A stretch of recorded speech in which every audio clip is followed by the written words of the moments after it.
We are discussing about antihypertensive drugs. In previous video, we had discussed the introduction to the hypertension, different factors, regulations, and renin-angiotensin mechanism.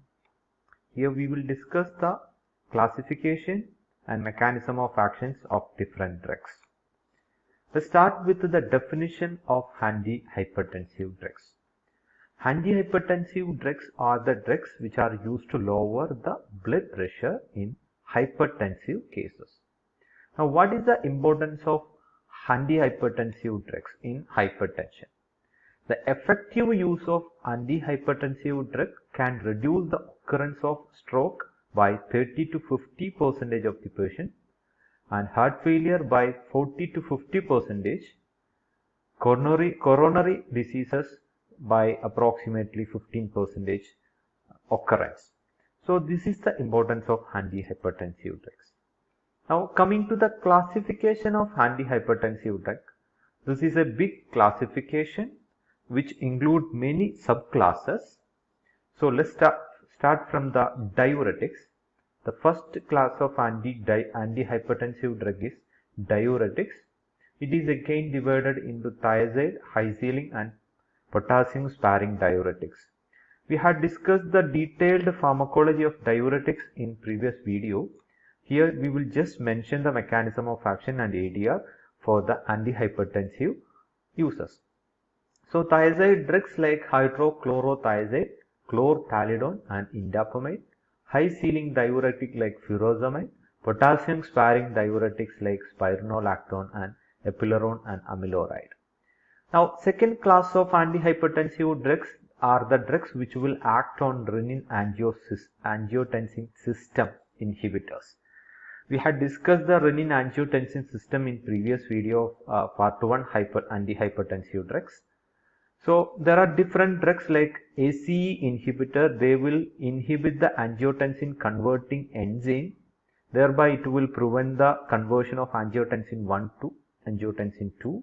And examples of angiotensin converting enzyme inhibitors are captopril, enalapril, lisinopril, perindopril, ramipril, fosinopril, quinapril and trandaloprils. So every drugs will end with the prils. So that is the easy way to identify the ACE inhibitors. All the drugs will end with the prils.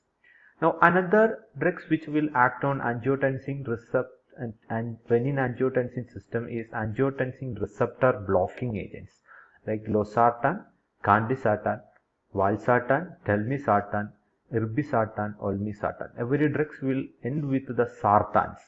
So that is the easy way to remember angiotensin receptor blockers, sartans. Now another drug which will act on renin-angiotensin system is direct renin inhibitors, which is responsible for the conversion of angiotensinogen to angiotensin 1. Aliskiren is the important drug which will directly inhibit the renin. Now another classification of antihypertensive which is used is sympathomimetic inhibitors. We had discussed the sympathomimetic drugs in detail in autonomic nervous system. So sympathetic nervous system have an positive inotropic effect, that is they will increases the force of contraction. Positive chronotropic effect, they will increases the heart rate and they will produce cardiac output, increases the cardiac output, etc. So by inhibiting the sympathomimetic action, we can use these drugs for antihypertensive action. Beta adrenergic blockers like propranolol, metoprolol and atenolol, alpha and adrenergic blocking agent like labetalol, carvedilol, then alpha adrenergic blocking agent like prazosin, terazosin, doxazosin, phendolamine, phenoxybenzamine, and central sympatholytic agent like clonidine and methyl-dopa. Now another classification of antihypertensive drugs are calcium channel blockers. So calcium is very essential for the muscle contraction, even for the cardiac muscles also. So by inhibiting calcium channel, we can reduce the force of contraction of heart muscles, thereby we can reduce the cardiac output, thereby we can reduce the hypertension. So phenylalkylamine like verapamil, dibenzothiazine like diltiazem, dihydropyridine like nifedipine, felodipine, amlodipine, nitrendipine, lisidipine, lercandipine and benidipines. So all the drugs are ending with dipines. So this is the important identification method for the calcium channel blockers. Every drugs will end with dipines. Now another antihypertensive class which is used for the treatment of hypertension is vasodilator. To reduce the peripheral vascular resistance, we will dilate the blood vessels. So vasodilators like arteriolar dilator like hydralazine, minoxidil and dioxide, arterial and venodilators like nitroprusside. These are the different antihypertensive drugs which are used for the treatment of hypertension. So the mechanism of action of diuretics are they will act on the kidney to decrease the reabsorption of sodium and water, thereby they will increases the excretion and thereby they will decreases the blood volume, thereby we can decreases the BP. So that is the mechanism of diuretics. Now coming to angiotensin converting enzyme inhibitors like captopril, enalapril, lisinopril, they will act on ACE enzyme, angiotensin converting enzyme. Thereby they will inhibit the synthesis of angiotensin 2 from the angiotensin 1. Thereby they will decreases the peripheral resistance and also blood volume.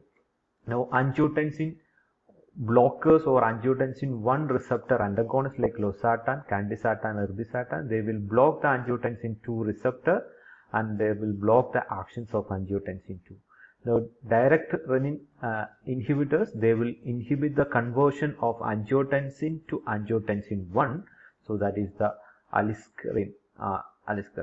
Now calcium channel blockers, they will block the influx of calcium in smooth muscles and thereby they will relax the smooth muscles as well as myocardial cells and they will decreases the BP. Beta adrenergic blocking agents like propranolol and temerolol and metoprolol cardioselective agents, they will bind with the beta adrenergic receptor and they will block their activity and it can lead to the fall in BP or decrease in BP.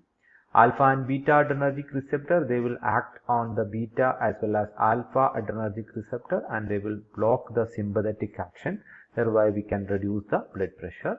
Then alpha adrenergic blockers like prazosin, they will block the alpha adrenergic receptor in the smooth muscles and it will produce vasodilation, so we can reduce the peripheral resistance, thereby we can reduce the blood pressure. Now centrally acting sympatholytics like clonidine and methyl-dopa, they will act on the central alpha 2A receptor to decrease the sympathetic outflow and it will produce fall in BP. Vasodilators, they will produce their action by releasing nitric oxide and they will produce vasodilation.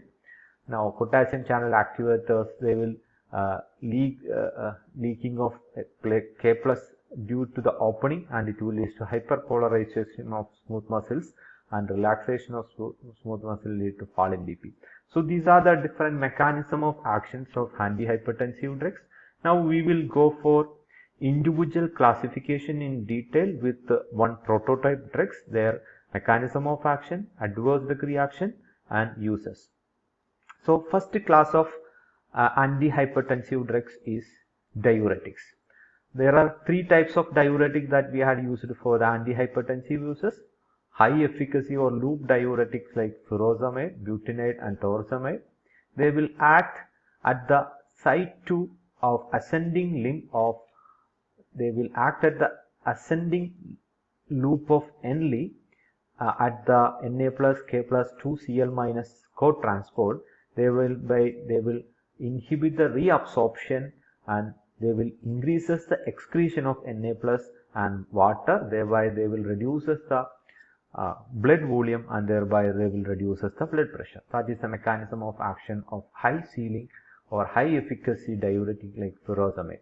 Now coming to the medium efficacy diuretic like hydrochlorothalidone, benzothioazides and chlorthalidone, they will act at the site 3. This is the site 3, that is the distal convoluted tubule and cortical diluting segment of or distal convoluted tubules of nephron, and they will inhibit the Na plus Cl minus symbol, Na plus Cl minus symbol, thereby they will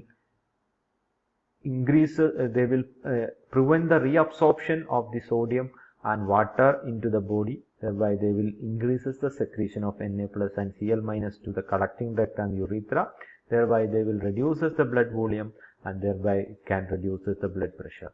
Now weak adjuvant diuretic like potassium sparing diuretic, it will act by aldosterone antagonist. The advantage of using the potassium sparing diuretic is, while using high efficacy and medium efficacy diuretic, there will be an increasing excretion of potassium ion. Thereby, it may lead to hypokalemia, decreasing potassium level in the blood. So, that will be harmful for many persons.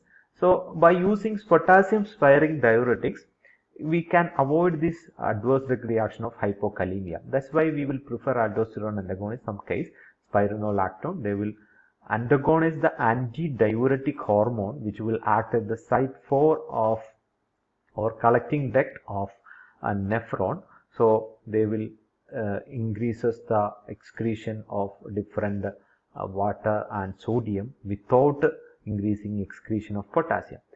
So that is aldosterone secretion like spironolactone and epiluron, and some inhibitors of renal epithelial sodium channel like triamterene and amilorides. Now coming to the adverse drug reactions of high ceiling diuretic like furosemide, it will produce ototoxicity, hypokalemia, hyponatremia, hyperuricemia, metabolic alkalosis and magnesium depletion. These are the important adverse drug reactions of high ceiling or loop diuretics or like furosemide. Now adverse drug reactions of medium efficacy diuretic like thiazides like chlorthalidones, it will produce hypokalemia, hyponatremia, hyperuricemia, hypercalcemia, hyperglycemia, and increased sodium exchange in the collecting duct and volume contraction induced aldosterone release and elevated plasma lipids. So these are the important adverse drug reactions of medium efficacy diuretic like thiazide like chlorthalidones. Now coming to the potassium sparing diuretic like aldosterone antagonist like spironolactone, the important adverse drug reactions of aldosterone antagonist like spironolactone are drowsiness, ataxia, mental confusion, epigastric distress and loose motion. Then hormonal side effects like gynecomastia, erectile dysfunction and loss of libido in men, breast tenderness, menstrual irregularities in women, and hyperkalemia.